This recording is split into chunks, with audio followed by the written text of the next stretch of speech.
Turn. He said, I make sure that nothing is happening because you don't worship me with pleasure. So the Lord wants you to worship him with pleasure.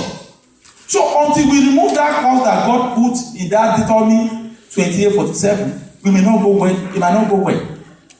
Until we remove that cause. How do you remove that cause? Serve the Lord with pleasure. Don't let anybody tell you to ask you to do certain things in the house of the Lord. Discover your assignment and do it well.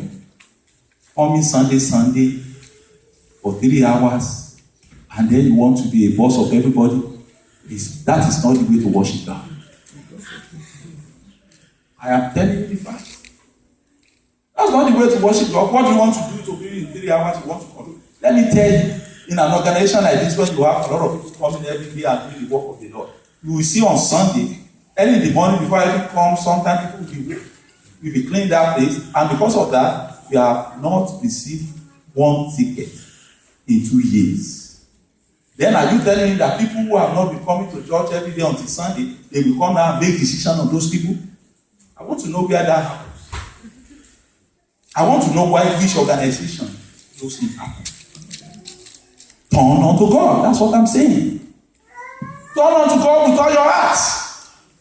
Don't come majestically anytime you like. Come unto God when God wants you. And let me tell you, when God wants you to turn unto you, it's always not palatable. To turn unto God, it's not easy. You have to go and bend out of your own way to come and do it.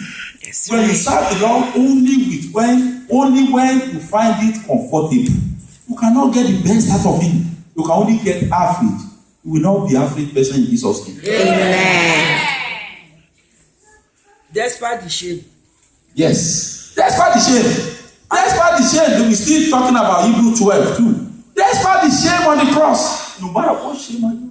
Despite the shame. And it sat down at the right hand of the throne of God. And at the end of the day, the purpose by which he endured all this shame was to be at the right hand of God. And whether you like it or not, if you're not going to be at the right hand of God, you will not be here. You will not be here. Trust me. You will be somewhere else. Because they don't make a covenant with me. People that are sent to you, these are the people that are related to enjoy their eternity in heaven. Amen. Jesus' name. Jesus. All we are saying is that from me as a shepherd, I should do more. Everybody should do more. Not Sunday medicine. Let us serve the Lord with all our heart. And the second reason why we must turn unto the Lord is that you need anointing. When you turn unto the Lord, there will be supernatural anointing upon you. I was just talking to a sister before the service. I said, listen, all these things that you said the Lord conquer for you now, it's not deliverance.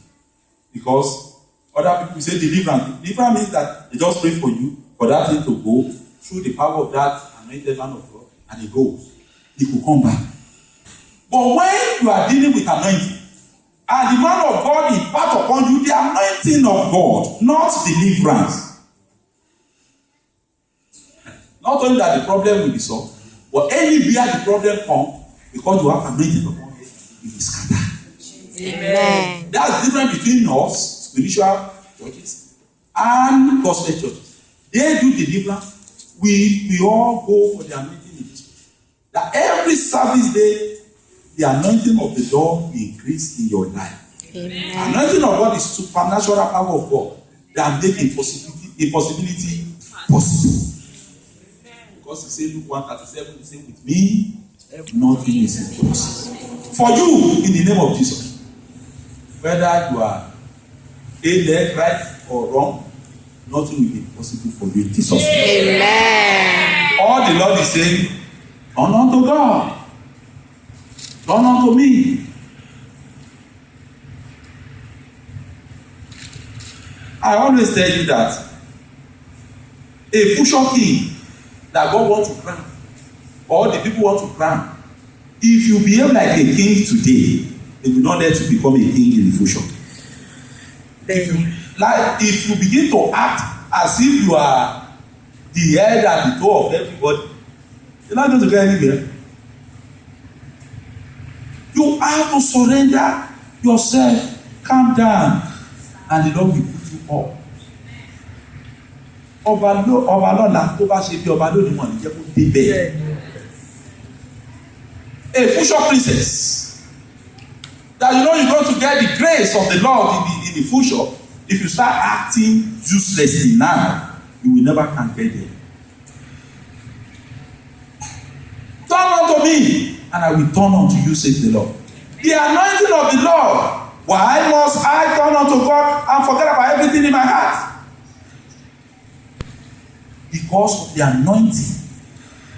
And when you get that anointing, if I'm coming here now and I said, I'll be, trust me, I get ready. And people come and say, I'm doing this, every Sunday I'm always getting ready. Then, you see, I'm a cause, a shepherd or a pastor should not cause you what is calling may cause you. That's why we have to be gentle. Whether you like it or not, in this service of today, your anointing will be increased in Jesus' name. Yes. Why must you turn unto God? Because you don't want to be in sickness. Let's say now, God forbid. Say that shepherd is a useless shepherd. And the shepherd is, or not shepherd, even any of my elders. And then you kneel down and he's praying for you, and your mind is not clear. And the book of Matthew, chapter 18, verse 18 says, unless two people and agree, nothing will happen. Tell me, nothing will happen. That is why you must turn unto God and forget about whatever in your heart. The third one is agreement. Matthew 18 and 19. So that when the men of God are making impartation, so that you agree with their spirit and it will be well with you. Amen. Jesus' name. Then, why again? Why again? That we must at least define that. I want us, Yahweh, please. Jeremiah 7, 22 to 24. I want you to listen very well. Why must I turn to God and forget about everything in my heart and do the work of God? Not controlling, not anything. Do the work of God. Regardless, I told God, I said, let anything fall. The Lord has given me my car for a reason. The car, anything God has given you, you can eat. You have the clothes. You have the shelter upon your head. Why do you need car? Especially in New York. It's to serve the Lord. And when the car is not there, forget about the car. Walk if you want to walk. Okay, people talk to me, okay, why? Because we have people here that make a testimony here, and the person is before me now, looking at me. He said, I call upon the Lord that if this problem solved, I will walk from my house, which is over 10 miles, and I will come to church. And he did. So I'm surprised that when the snow falls, he didn't walk home. God will bless him. I'm just joking. Hallelujah. Not only when things are happening in our life that we must show. We must show to God when we are weeping too. When it is very, very difficult for us to do. Brethren, the Lord has not come to you today with iron hand. Because the Lord has come to you today with blessings. Amen. And we see Amen. that there is God in this place. Amen. Today. So just make sure that you are in agreement with my spirit. When two people, I don't care what I do for you, if your mind is not agreed with mine, you are two. And the Lord has put me here at the end of this place, and nobody can change it. If I still worshiping God, nobody can change it. Only God can change it. Agree and it be well with you. Amen. Now read it. Jeremiah 7:22-24. For I speak not unto your father. Because I don't speak unto ancestors.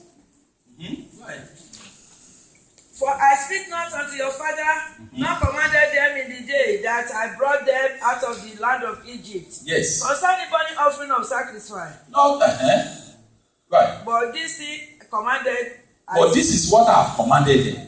Saying, obey my voice. Obey my voice. Hallelujah. Hallelujah. The Lord send me a message through this book, the same reading. I don't pick up this message. This is the message that I've been here for over a year.